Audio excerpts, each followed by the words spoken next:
સૌને નમસ્કાર સાથીઓ. એક બહુ મહત્વના વિષય ઉપર પાછી ચર્ચા કરવા માટે આવ્યો છું અને એ વિષય છે વિરમગામ નગરપાલિકાની ચૂંટણી. તમે બધા જાણો છો કે વિરમગામ નગરપાલિકાની અંદર છેલ્લા ઘણા સમયથી ખૂબ સારા કામો અને મહત્વપૂર્ણ કામો થઈ રહ્યા છે. અને મહત્વપૂર્ણ કામોની અંદર તમે બધા જાણો છો કે બહુ જ લાંબા વર્ષ પછી વિરમગામનું જે ઐતિહાસિક શાન હતી એવા ટાવરનું નિર્માણ થયું. વિરમગામની અંદર શહીદબાગ જે વર્ષોથી જર્જરિત હતો એ શહીદબાગનું પુનઃનિર્માણ થયું. જે વિરમગામની અંદર નવા વિસ્તાર જોડાયેલા છે એમાં ખાસ કરીને ભોજવા ગામ. આજે ભોજવા ગામની એન્ટ્રીનો રસ્તો ડિવાઈડર વાળો છે. કોઈ કલ્પના ન કરી શકે કે ભોજવા ગામમાં પણ આવા વિકાસના કામો થઈ શકે. ભોજવા ગામની સાથે સાથે અલીગઢમાં પણ વિકાસના કામો થયા. ભવિષ્યની અંદર સદ્દામની ચાલી અને ખાસ કરીને લાલાઉકાની ચાલી અને હાથી તલાવડીની અંદર પણ સારા વિકાસના કામો થાય એ દિશામાં આપણે કાર્યરત થવાના છીએ. અને આજે જ્યારે વિરમગામ નગરપાલિકાની અંદર ખુલ્લી ગટરો પેક કરવાનું કામ ચાલતું હોય, વિરમગામ શહેરના તમામ પ્રવેશ દ્વારોને ડિવાઈડરવાળા બનાવવાનું કામ ચાલતું હોય, વિરમગામનો જે ઐતિહાસિક કોર્ટ હતો એ કોર્ટનું પુનઃનિર્માણનું કામ ચાલતું હોય, વિરમગામમાં નવું ટાવર બન્યું ને ટાવરની અંદર લાઇબ્રેરી બની હોય અને હજુ પણ નવું બાપા સીતારામ મંદિર જે છે આપણે સિદ્ધનાથ જઈએ ત્યાં તો ત્યાં પણ આપણે 3 કરોડના ખર્ચે ભવ્ય લાઇબ્રેરી બનાવવા જઈ રહ્યા છીએ. વિરમગામની અંદર વિકાસના કામો કરવા અઘરા પણ છે પણ સહેલા છે પણ અઘરા નથી.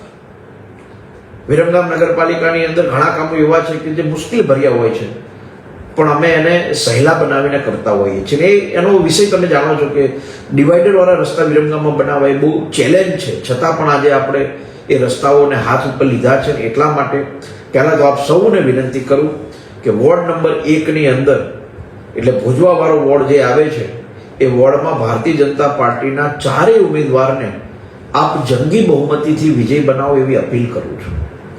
ભોજવા ગામના વિકાસમાં કોઈ કચાશ બાકી નગરપાલિકાના માધ્યમથી નથી રહી.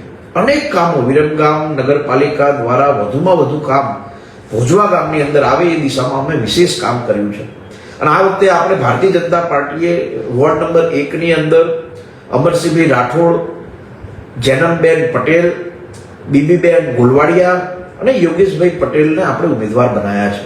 આ 4 ઉમેદવાર ખૂબ સક્રિય છે, ભણેલા છે અને લોકોનું કામ કરવા માટે સક્રિયતાથી આગળ આવવાના છે. મેં થોડા દિવસ પહેલા જ અલીગઢની સભામાં કીધું હતું કે ભોજવા ગામનો જે રીતે વિકાસ થયો, જે રીતે અલીગઢની અંદર પણ કામો થયા છે એવી જ રીતે હાથી તલાવડી, લાલાઉકાની ચાલી અને સદ્દામની ચાલીમાં પણ કામો થાય. એના માટે આવા સક્રિય માણસોને વિજેતા બનાવવા માટેની અપીલ તમને બધાને કરું છું. સાથે જ વોર્ડ નંબર 3ની અંદર આપણી 4 ઉમેદવારોની પેનલ હતી જેમાંથી 2 ઉમેદવારો આપણે બિનહરીફ ચૂંટાયા છે. હવે 2 ઉમેદવારો જે ત્યાં લડી રહ્યા છે એમાં છે એક સુરેશભાઈ જગદીશભાઈ દલવાડી અને બીજા છે સુરેન્દ્રકુમાર વશિષ્ઠ. આ બંને ઉમેદવારો લોકોની વચ્ચે રહેતા ઉમેદવારો છે. સુરેશભાઈ દલવાડી તો જગદીશ મકાન આપણા ગામનું બહુ મોટું નામ, ખૂબ ગામમાં એમની જમીનો હતી, એમના દીકરા છે. ગઈ વખતે અપક્ષ ચૂંટાયા હતા, આ વખતે ભારતીય જનતા પાર્ટીના કમળના નિશાન ઉપર લડી રહ્યા છે. મારી આપ સૌને વિનંતી છે વોર્ડ નંબર 3ની અંદર આવતા વિસ્તારના સૌ મારા ભાઈઓ બહેનો એ આપણા વોર્ડ નંબર 3ના ભાજપના બંને કમળના નિશાન ઉપર મતદાન કરે એવી હું ખાસ વિનંતી આપ સૌને કરું છું.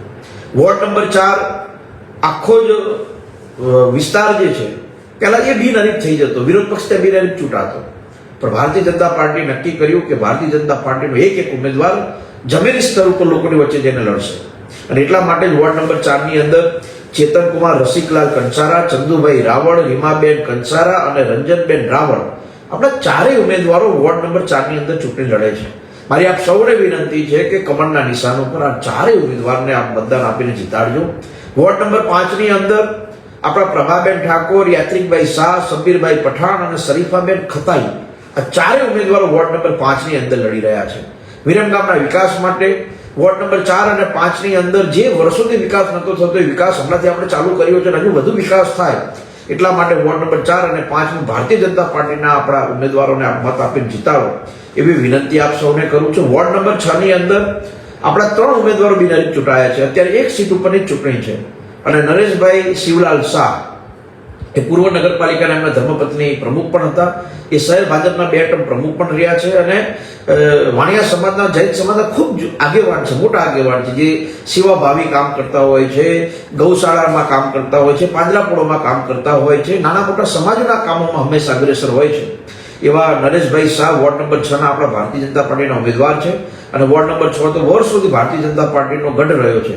એ ચાહે દેસાઈ પોળ હોય, પારેખ પોળ હોય, ભીમજી જરાનો ખાંચો હોય કે કોઈ પણ વિસ્તાર હોય, તો એ તમામ વિસ્તારની અંદર આપણા ભારતીય જનતા પાર્ટીના સૌ કાર્યકર્તા ભાઈઓ બહેનો વિનંતી છે કે આપણા નરેશભાઈને વોર્ડ નંબર 6 ની અંદર સારા મતે આપ વિજય બનાવો.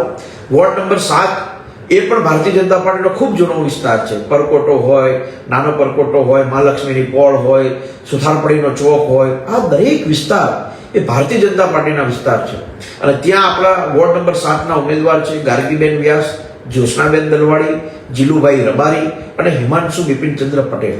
આ ચારેય ઉમેદવારો ખૂબ સક્રિય છે. ચેનલનું કામ કરતા જીલુભાઈ છે, ત્યાં ગાર્ગીબેન સમાજ સાથે જોડાયેલા છે, મહિલા મંડળો સાથે જોડાયેલા છે, જ્યોત્સનાબેન પણ એપીએમસી ના સાથે જોડાયેલા છે, મહેન્દ્રભાઈ પણ વ્યાપારી છે, ગઈ વખતે પણ જ્યોત્સનાબેન આપણા કોર્પોરેટર હતા. હિમાંશુભાઈ બિપિનચંદ્ર પટેલ બહુ યુવાન આગેવાન છે અને વર્ષોથી ભારતીય જનતા પાર્ટીનું કામ કરે છે. પરકોટાની અંદર હંમેશા યુવાનોની સાથે ઉભા રહેતા હોય છે.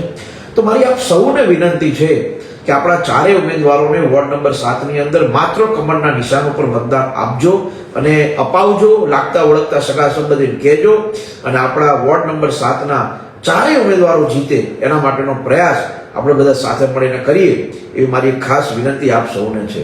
સાથે જ એક બહુ મહત્વનો વિષય છે વોર્ડ નંબર 8.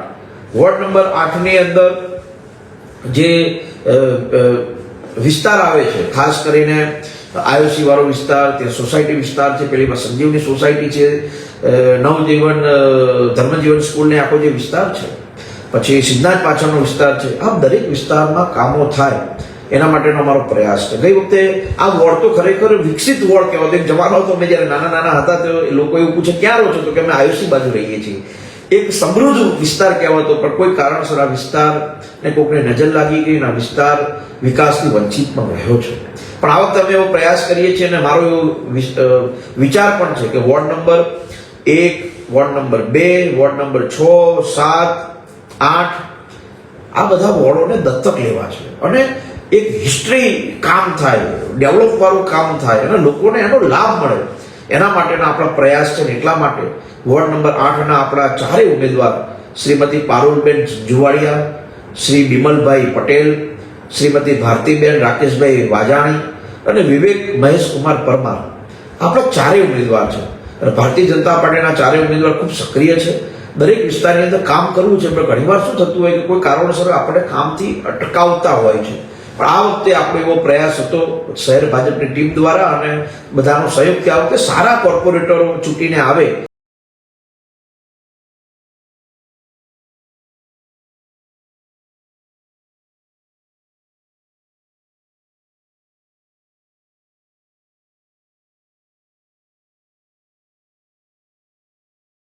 આશીર્વાદથી વિરમગામ શહેરના વિકાસના કામના ભરોસાથી આપણે 13 બેઠક બિનહરીફ ચૂંટાઈ ગયા છે. 36 માંથી 19 બેઠક લાવો એટલે નગરપાલિકાની બોડી બની જાય અને હવે આપણે આ વખતે 25 થી વધુ બેઠક જીતવાના છીએ એવો સંકલ્પ અત્યારે દેખાઈ રહ્યો છે અને દરેક વોર્ડની અંદર વિકાસના કામોને લોકો સહયોગ આપવાના છે, મત આપવાના છે. એટલે મારી આપ સૌને વિનંતી છે, ખૂબ લાંબા સમય પછી વિરમગામનો વિકાસ થઈ રહ્યો છે. વિરમગામના વિકાસમાં હું લાગેલો છું, સતત અથાગ પ્રયાસ કરું છું. એમાં આ વખતે આપણા ભારતીય જનતા પાર્ટીની આખી ટીમ સારા મતે જીતીને આવે બસ એવી વિનંતી કરું છું. વોર્ડ નંબર 7, 8 અને વોર્ડ નંબર 1 ની અંદર વધુમાં વધુ મતદાન થાય, વધુમાં વધુ મતથી આપણા ભારતીય જનતા પાર્ટીનો ઉમેદવાર જીતે એના માટેનો વિશ્વાસ વ્યક્ત કરીને તમારા લાગતા ઓળખતા સગા સંબંધી આડોશી પાડોશીને ફોન કરજો, કહેજો કે આવતીકાલે સવારે વહેલા તે પહેલાના ધોરણે મતદાન કરી આવે અને કોઈ જ એવું મતદાન ન થાય. 4 કમળ જ સાચા છે, બાકી બધા તો કોકને રમકડા આપેલા છે, કોકને બીજા બધા નિશાનો આપેલા છે, પણ પ્રગતિનું જો કોઈ સ્થાન હોય તો એ કમળ છે અને કમળના નિશાન ઉપર આપ સૌ મતદાન કરો બસ એવી અપીલ કરું છું. તમારો મત એ વિકાસને હોય, મેદાન તૈયાર છે, ઉત્સાહ અપાર છે, હવે તો બસ કમળની સરકાર છે. આપ સૌનો આભાર. જય હિન્દ, જય ભારત.